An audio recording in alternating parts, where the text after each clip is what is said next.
읽어볼 설교 본문을 말씀드리도록 하겠습니다. 오늘 설교 본문은 창세기 39장 2절에서 3절이 되겠습니다. 창세기 39장 2절부터 3절의 말씀을 다 같이 한 목소리로 읽어보는 시간을 가져보겠습니다. 여호와께서 요셉과 함께 하심으로 그가 형통한 자가 되어 그의 주인 애굽 사람의 집에 있으니 그의 주인이 여호와께서 그와 함께 하심을 보며 또 여호와께서 그의 범사에 형통하게 하심을 보았더라. 아멘. 자, 오늘 저는 방금 읽어본 이 창세기 39장 2절과 3절을 중심으로 요셉의 형통함이라는 제목으로 말씀을 전하고 그 안에서 깨달음을 얻을 뿐만 아니라 깨달은 것을 우리의 삶과 신앙에 사랑하는 성도 여러분들과 함께 적용해 보고자 합니다. 그러니 저와 같은 마음을 담아서 함께 제목을 따라 읽어주시기를 부탁드리겠습니다. 요셉의 형통함. 요셉의 형통함. 아멘. 감사합니다. 자, 우리 교회는 하나님의 말씀에 기꺼이 순종하는 교회라는 2023년 표어를 가지고 있습니다. 그래서 순종의 인물들을 한 명 한 명 살피고 공부하면서 예배를 드리고 있어요. 그래서 지난주까지 아브라함과 이삭과 야곱에 관해서 함께 공부를 해왔는데요. 오늘은 우리가 매우 잘 알고 있는 그리고 성가대 찬양에도 등장했던 요셉에 대해서 살펴보려고 합니다. 자, 요셉에 대해서 생각할 때 가장 많이 떠올리는 이미지가 있을 거예요. 그쵸? 그건 아마도 꿈의 사람 요셉이라는 표현일 겁니다. 그렇죠? 많이들 들어보시고 많이들 사용하고 계시죠? 그리고 꿈의 사람에 대한 근거 구절로 이런 표현을 들어보셨을 겁니다. 꿈꾸는 자가 오는도다. 창세기 37장 19절에 나오는 표현입니다. 그런데 이 말이 어떤 배경과 어떤 맥락 속에서 나온 말인지도 알고 계실까요? 누가 이 말을 했는지 한번 살펴볼 필요가 있는데 요셉을 대단히 미워하고 질투하던 형들이 한 말이다라는 거예요. 자, 이 말씀이 기록된 전후 구절을 함께 넣어서 한번 읽어볼까요? 창세기 37장 18절부터 19절입니다. 요셉이 그들에게 가까이 오기 전에 그들이 요셉을 멀리서 보고 죽이기를 꾀하여 서로 이르되 꿈꾸는 자가 오는도다. 아멘이 나올 수 없는 문장이죠. 그렇죠? 자, 그러니 이 구절을 교회학교나 유초등부의 무슨 여름성경학교 또는 수련회와 같은 특별한 행사의 주제 말씀으로 사용하는 건 좀 그렇겠죠. 이런 전후 맥락을 고려한다 그러면.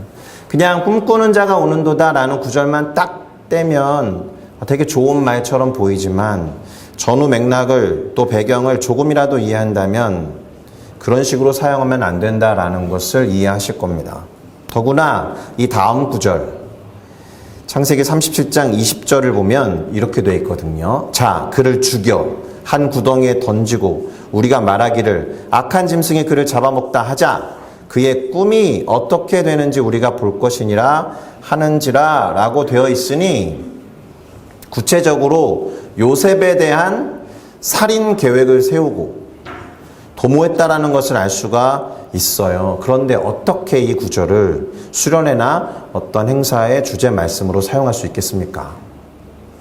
자, 이렇게 우리는 요셉에 대해서 꿈의 사람이라는 인식을 갖고 있는 경향이 매우 강해요. 자, 그렇다면 우리가 올 한 해 이 성경의 흐름을 따라서 인물 중심, 특별히 순종의 인물 시리즈로 성경을 살피고 있다는 관점에서 이 꿈의 사람 요셉이 아니라 순종의 사람 요셉이라는 주제로 그를 해석하고 살필 필요가 있지 않겠습니까? 네, 동의하시죠? 다시 말해서 이런 질문을 던져보도록 하겠습니다.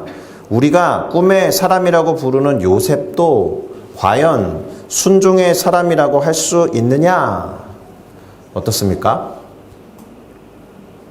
당연한 질문을 하는 것처럼 느껴지죠. 우리가 알기로는 요셉은 순종의 사람이라고 철석같이 알고 또 믿고 있을 것입니다. 우리가 비교적 잘 알고 있는 요셉의 이야기에서 그렇다라면 하나님의 말씀과 명령에 직접적으로 순종한 장면을 떠올려 보시겠습니까? 하나님의 말씀에 직접적으로 순종해서 요셉이 움직여 갔다라는 구절을 혹시 기억하고 계십니까? 제가 이렇게 질문을 던진다라는 건 쉽지 않다, 찾기 어렵다, 그런 의미가 되겠죠. 그래서 사실은 지난 주일에 살펴보았던 야곱처럼 순종의 사람의 리스트에 이 요셉을 넣어도 되는지, 또 우리가 순종의 사람 시리즈의 설교의 주제로 요셉을 선택해도 되는지, 그래도 문제가 없는지, 이 질문으로부터 오늘의 설교를 시작해 보려고 합니다. 자, 그렇다고 해서 지난주에 야곱에게 썼던 문장을 그대로 쓰고 싶지는 않습니다. 자, 야곱에 대해서 무슨 말을 했었느냐? 야곱의 삶이 하나님께 직접적으로 순종하는 모습을 확실하게 보여줬는지 우리는 알 수 없지만, 하나님이 그를 선택하시고 그를 향한 섭리를 갖고 계시고 그 계획을 준행하심으로써 결국에는 그의 삶이 순종된 삶이 됐다, 이렇게 결론을 내린 일이 있습니다. 기억하시죠? 자, 그럼 이와 같은 방식으로 요셉의 삶을 말할 수도 있는데 똑같이 말하기는 싫다, 이겁니다. 다른 접근을 해보려고 하는데, 요셉의 삶의 초점을 오늘 제목과 같이 요셉의 형통에 두고 이야기를 해보려고 합니다. 자, 그리고 이것을 잘 설명하는 성경 말씀이 오늘 시작하면서 우리가 함께 읽었던 설교 본문이었어요. 자, 먼저 말씀드리는 것이지만 요셉에 대해서는 다음 주에도 한 번 더 다룰 예정입니다. 요셉의 분량이 좀 많기 때문에. 그래서 요셉의 생애 전체를 다루고 설명하는 것에 초점을 두지는 않을 것입니다. 자, 일단 오늘 우리가 함께 읽었던 설교 본문은 요셉이 애굽, 곧 이집트로 팔려간 상황을 기록해 놨어요. 그 배경이 되는 창세기 39장 1절을 먼저 한번 읽어보도록 하겠습니다. 요셉이 이끌려 애굽에 내려가매 바로의 신하 친위대장 애굽 사람 보디발이 그를 그리로 데려간 이스마엘 사람의 손에서 요셉을 샀다, 이렇게 되어 있는 거죠. 자, 아까 꿈꾸는 사람이 오는도다 라는 말이 포함됐던 성경 구절을 읽었었잖아요. 그죠? 형들의 시기와 질투로 인해서 살해를 당할 뻔한 이 요셉이 불행 중 다행이라고 해야 할지 참으로 다행스럽게도 죽임을 당하지 않고 이스마엘의 후손, 이스마엘 사람의 손이라고 되어 있는데 구체적으로는 미디안 상인들에게 팔려가요. 그리고 방금 읽은 이 창세기 39장 1절에 기록되어 있는 대로 이 미디안 상인들이 애굽, 곧 이집트까지 요셉을 끌고 갑니다. 그리고 이집트에 있었던 사람 중에서 파라오, 곧 성경에 바로라고 기록된 이집트의 왕, 그의 친위대장 보디발의 집으로 팔려간 이야기입니다. 그것이 출발점이에요. 자, 여기까지 살펴보면 질문을 던져보고 싶은 것은, 요셉이 형통한 것처럼 보입니까? 요셉이 형통한 것처럼 보이세요? 팔려갔잖아요. 죽을 뻔했잖아요. 죽지 않고 팔려간 게 다행이다라고 말할 수 있는데 그게 형통은 아니잖아요. 그렇죠? 또 다른 곳에 팔려가지 않고 상당히 당시에 발전된 나라였던 이집트에 팔려간 것이 다행이다라고 말할 수는 있고, 또 보디발이라는 사람이 좋은 사람이라 그러면 그 집으로 팔려간 것이 참 다행이다라고 말할 수는 있지만 형통이라고 말하기는 쉽지 않죠. 그렇죠? 사실 우리가 알고 있는 요셉이라는 사람의 일생의 초반부, 거기에는 형통과 관련해서 꼽을 수 있는 이야기가 많지 않습니다. 거의 없다고 봐도 돼요. 그런데 신기하게도 이렇게 보디발의 집에 팔려가서 종이 된 요셉에 대해서 오늘 우리가 읽어봤던 설교의 본문이 그가 형통했다라고 기록하고 있는 거예요. 한 번만 더 오늘 설교 본문을 읽어보겠습니다. 이 39장 1절 뒤에 나오는 2절과 3절이거든요. 여호와께서 요셉과 함께 하심으로 그가 형통한 자가 되어 그의 주인 애굽 사람의 집에 있으니 그의 주인이 여호와께서 그와 함께 하심을 보며 또 여호와께서 그의 범사에 형통하게 하심을 보았더라. 자, 요셉이 형통한 자가 되었고 애굽 사람의 집에 살게 되었는데 그의 주인이 요셉을 볼 때에 이 친구는 모든 일에 형통하구나 이것을 알았다라는 거예요.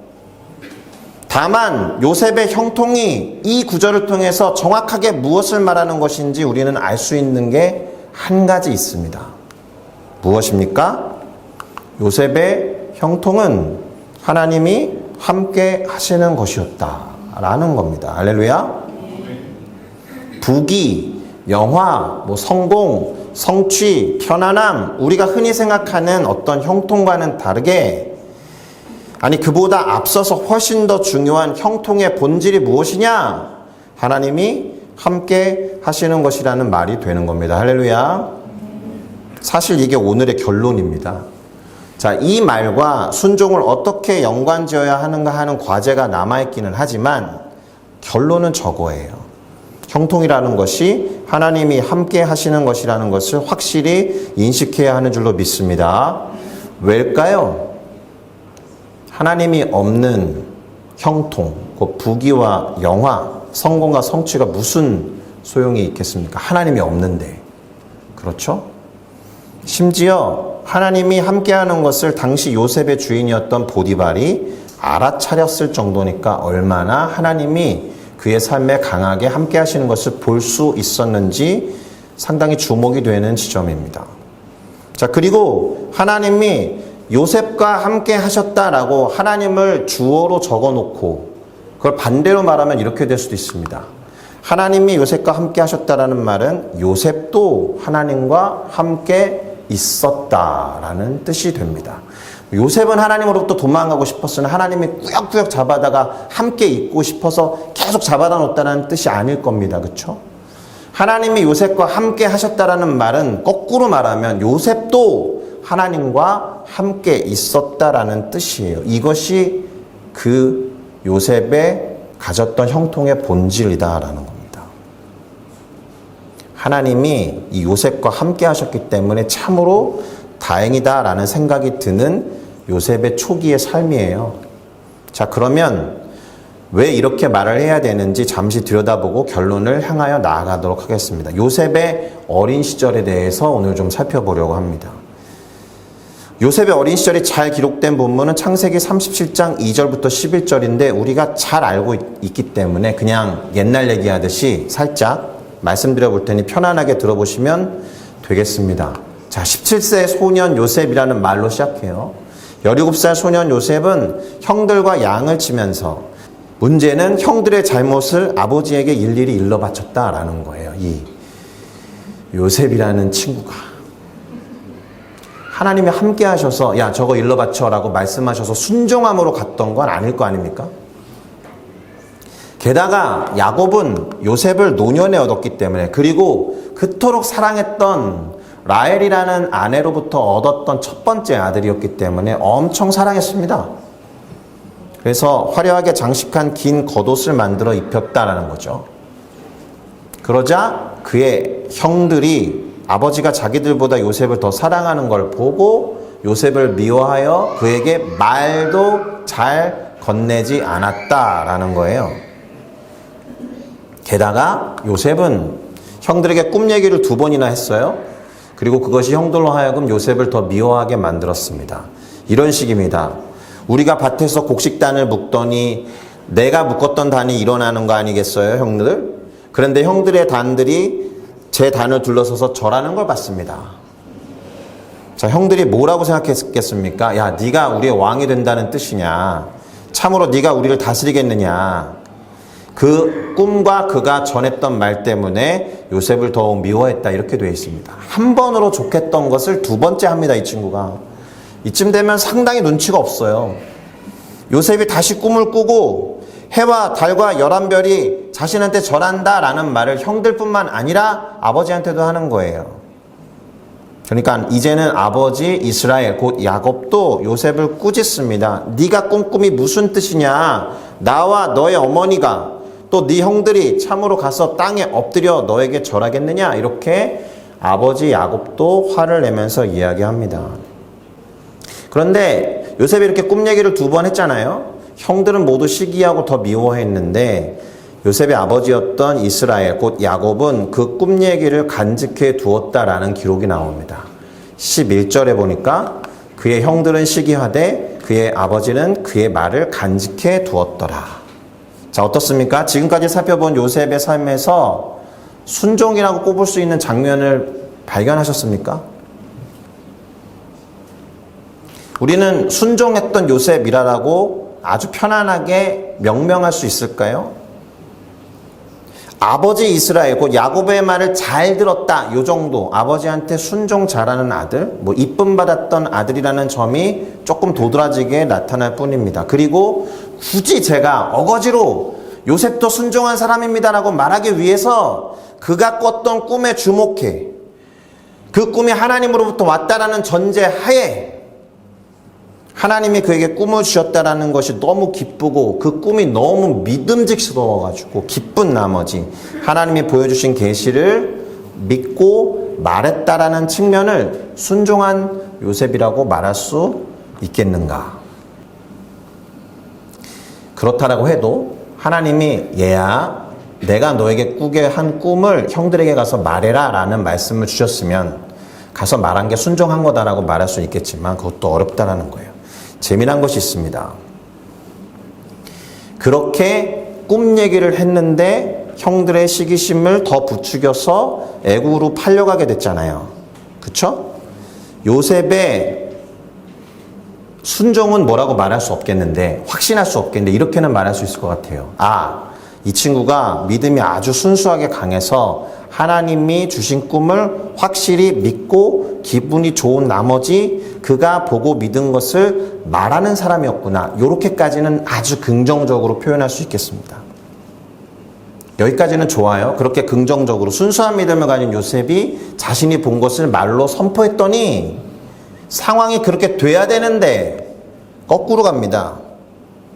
상황이 반대로 가는 걸 경험해요. 그렇죠. 우리가 사실 믿고 바란 것을 선포했을 때 그대로 되는 것들을 독려하고 그렇게 하십시오라고 말씀들을 많이 드리는데 요셉의 경우에는 지금 말한 것과 반대로 가고 있다.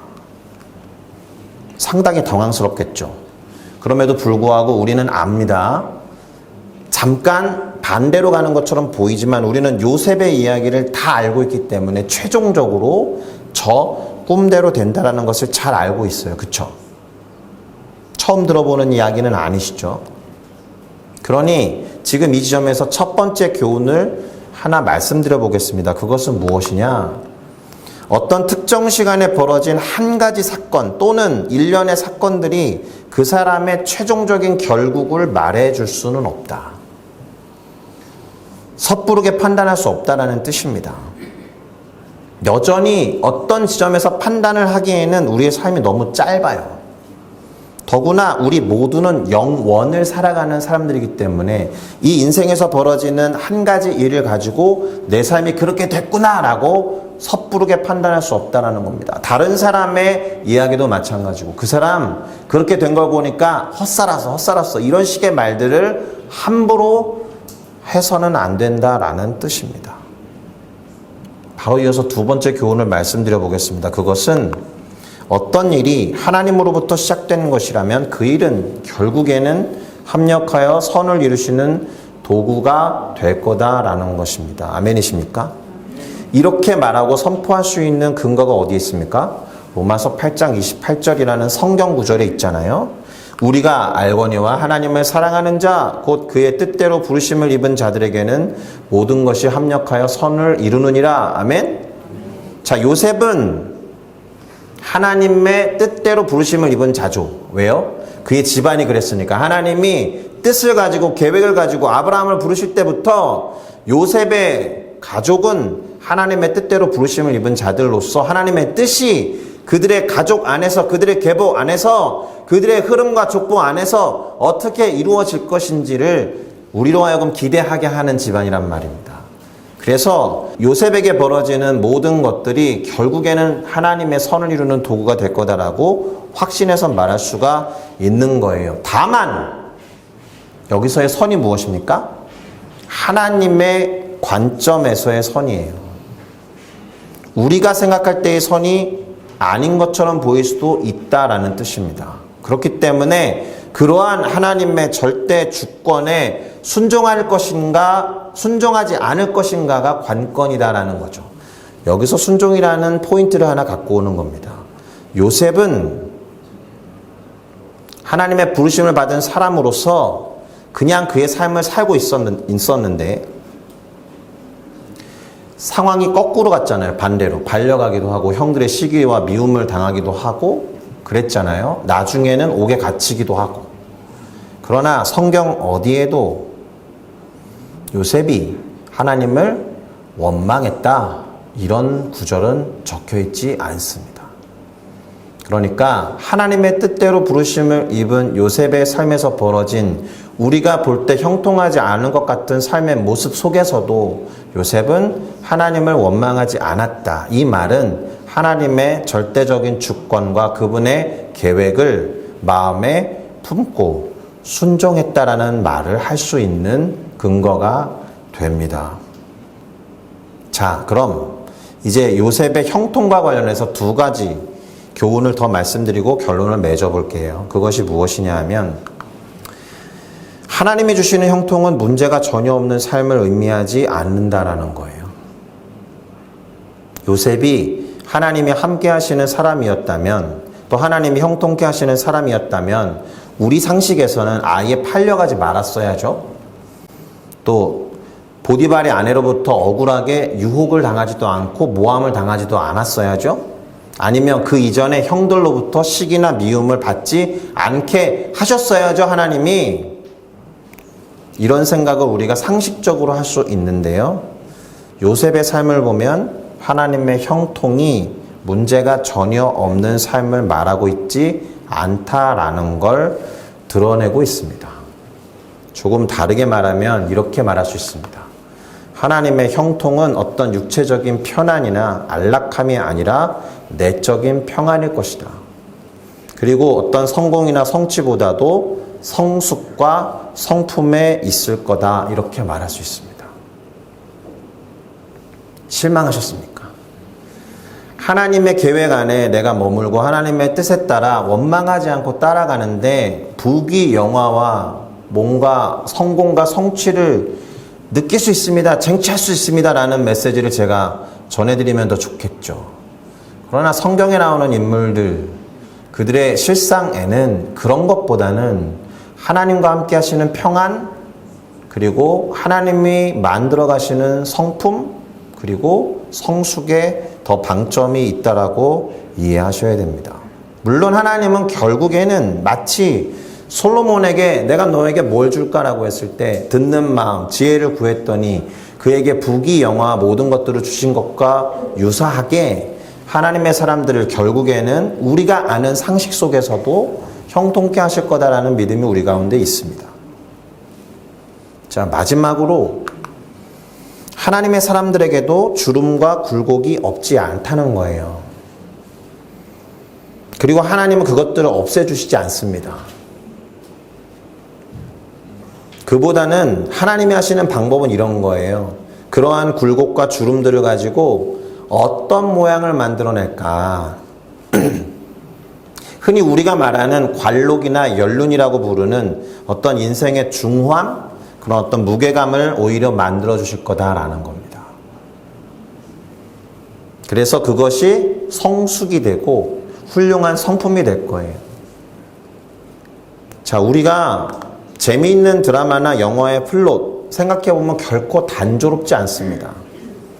무미건조하고 평범하며 처음부터 형통하는 사람이 주인공인 경우는 거의 없어요. 그렇죠? 편안한 상태의 이야기로는 드라마나 영화 거리가 되지 못합니다.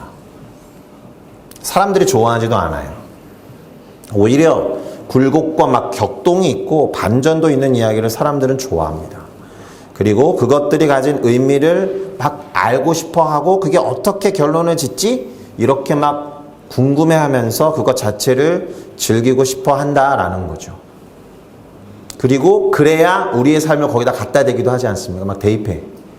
나 같으면 그렇게 안 했을 것 같은데. 나는 그렇게 못 살았을 거야. 뭐 이런 식으로 너무 몰입해서 막 그렇게 하지 않습니까? 나는 어떻게 하겠다 주인공이 되기도 하고 그 드라마의 또는 영화의 중요 장면에 자신을 갖다 댈 수 있는 흥미로운 드라마들은 보통 굴곡과 주름들로 가득하다. 격동과 반전이 있다라는 거예요. 그리고 한 가지 더 필요하죠. 반드시 해피엔딩이어야 됩니다.